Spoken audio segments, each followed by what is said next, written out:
Welcome back to Film Grid Intermission, the first episode of 2017, and we meet up with the Royal Stampede at VidCon 2016. What?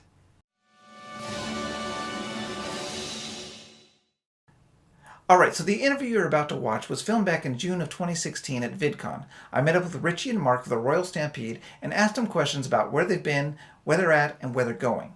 Some of the things that I've asked about, they have since done on their channel. So if there is a relevant video that we talked about or a concept that we talked about, I've inserted the video inside the interview.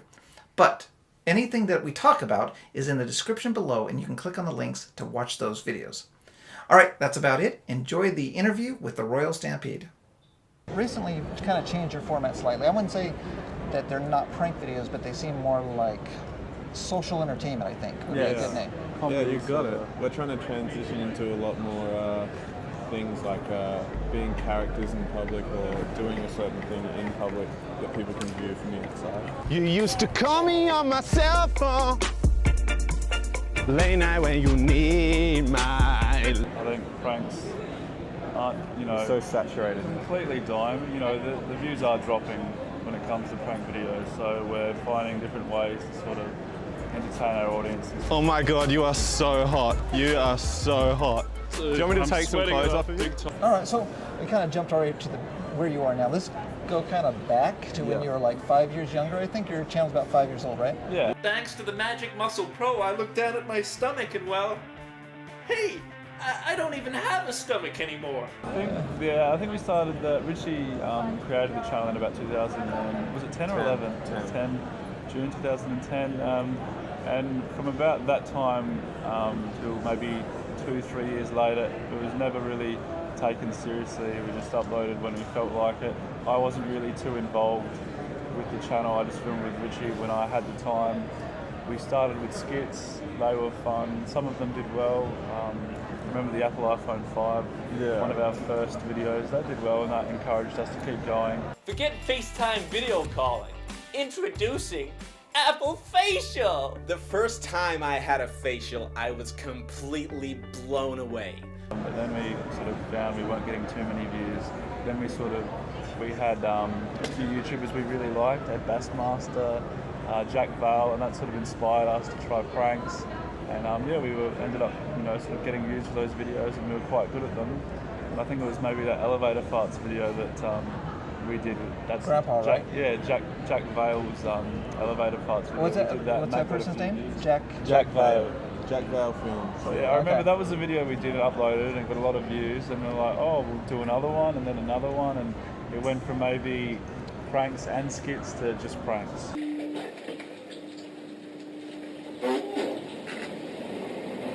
Well, I think it has a lot to do with what the audience is into at the time, what people are into.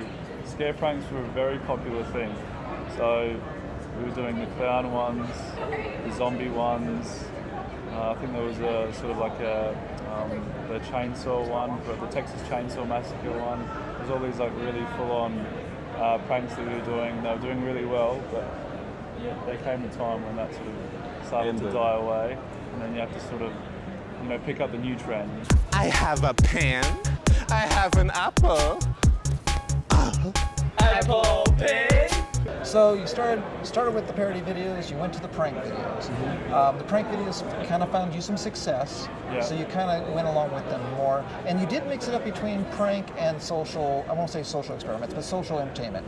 Yeah. And the social entertainment is probably not as popular because it doesn't put any people at this fear mode. It's more like this, more smiles, entertainment, laughs, and people just kind of confused on what's going on most of the time. Yeah. So how do you feel about the way you're going now with the channel? Do you like what you're doing? I honestly do, especially the stuff that hasn't been released yet. We find really funny.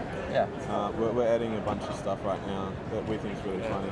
In fact, our next upload is technically a skit, and it will be the first skit on our channel in I don't know how long. Are you worried about how it's going to be received? Of course. You're always a bit worried when you upload something different, especially with our audience. I was telling you before, we don't have that real close, great connection. Yeah, with the audience. So you know, if they watch something that they don't like, you know, I'm more than happy to sort of give it a bad rating.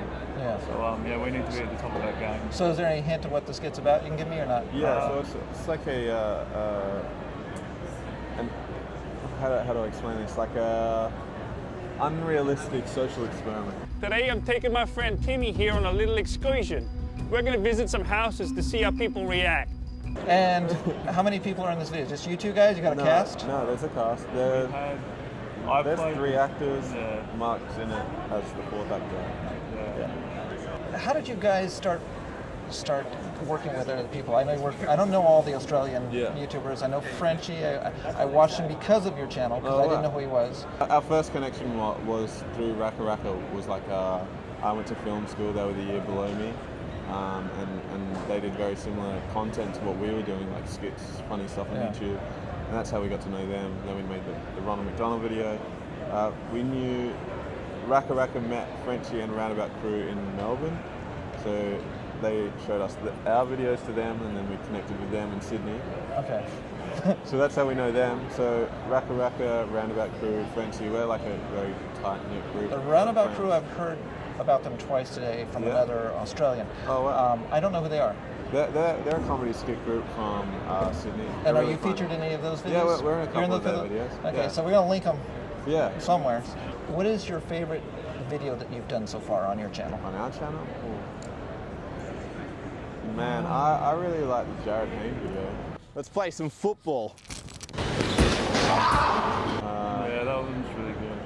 That video, I really like the new singing videos. I find really entertaining, and the thug prank. That's really. I don't really have a real big favorite video. Is the singing new, or is that something you did before and you came back to it?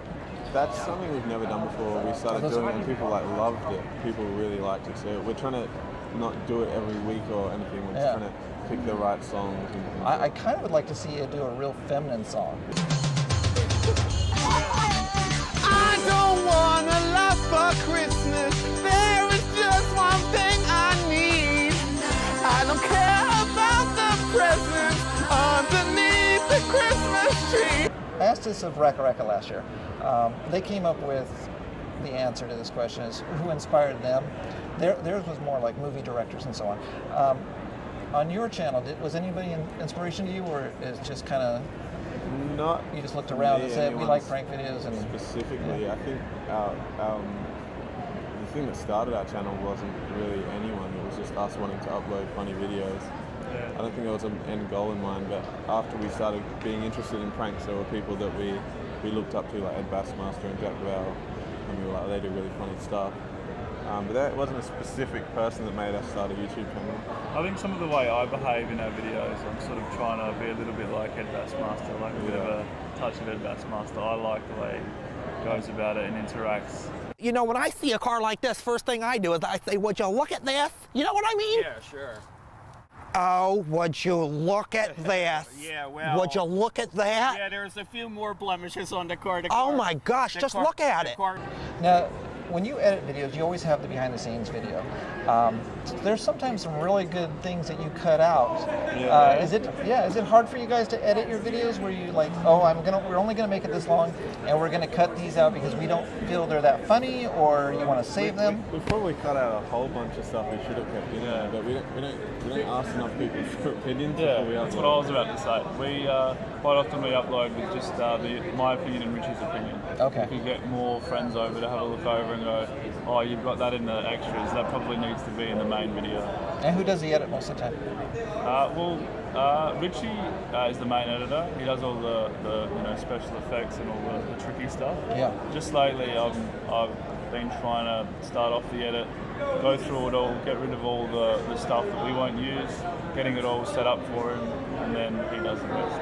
When you shoot, do you have more than one cameraman, or just? No, it's usually just one, unless it's like a thing at home, like or a place where you can set up cameras. Yeah. It's really only ever one. And you just swap out between being the camera? Is you two the cast and crew, and that's it? If it's a one-on-one idea, we'll film each other. One-on-ones are good because we can just go out and go, all right, Richy, you have the camera, I'll go, and then we'll swap.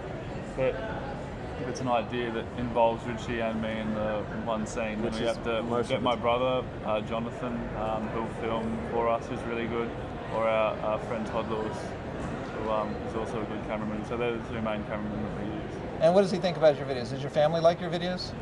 My mum's my biggest fan, I reckon. I don't know. I saw the video with the car.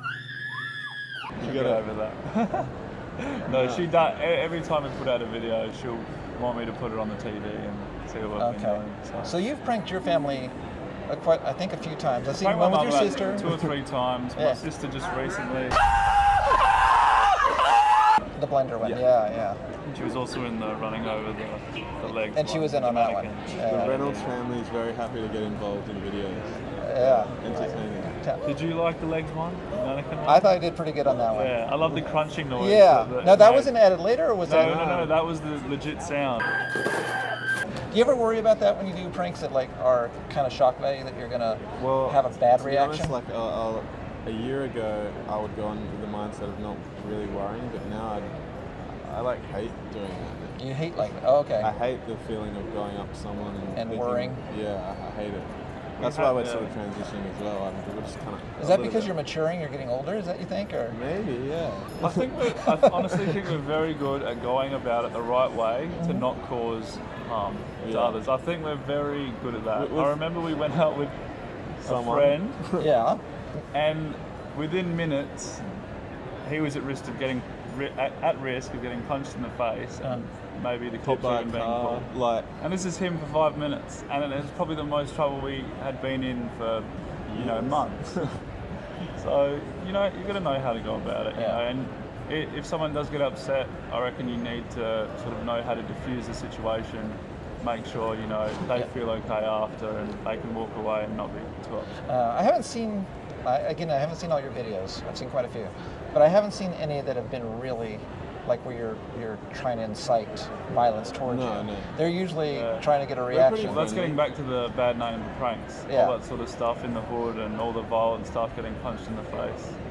That sort of. We never had that mindset on our videos, like trying to get views by upsetting people or anything. It's usually very friendly stuff. Yeah. And if something does happen to go wrong, we're pretty good at diffusing a situation. Yeah. Has there been a video that you wanted to create where you had 50 people in on it, and like just a really large kind of social prank, not prank, but video? We got one idea that we wanted to do.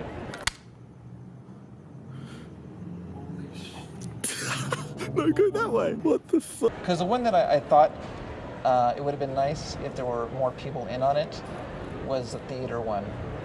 With the girl in the scary movie. Yeah. I was totally hoping that I'll tell you right now, everyone. That's an example of an audience putting that video up and comparing it to stage videos. So that's a legit prank in a cinema. That is very much a controlled, sort of environment. It's a brand deal, and it's sort of being compared to other pranks that might be fake. Okay. So someone watching might go, oh yeah, that's really entertaining, that's cool, there goes my mic. And then they'll look at ours and go, oh yeah, that wasn't that great. But if people were told about what was real and what was fake, then they might have a different opinion. So, where you are now in your YouTube career, where do you see your channel going? Like, how do you sustain yourself going forward? Because if prank videos are going down, you're going to try something new. You're going to try something different, and you have. The videos I've seen are very different. Yeah. Where do you see yourselves kind of going? Personally, I would want to transition into completely changing our content in the next year or so. But being able to upload other stuff to our channel that's creative and funny and cool, without getting a bad response from our fans, because a lot of the fans, or 90% of the fans, are subscribed to us because we make prank videos. I feel like we will have a very accurate idea of where we're at maybe in a month's time, as opposed to right now. Because we're talking about that video, we'll probably release maybe tomorrow or the next day, and then if that gets a good response, then that's probably going to give us a good idea of what we're going to upload after that. Yeah.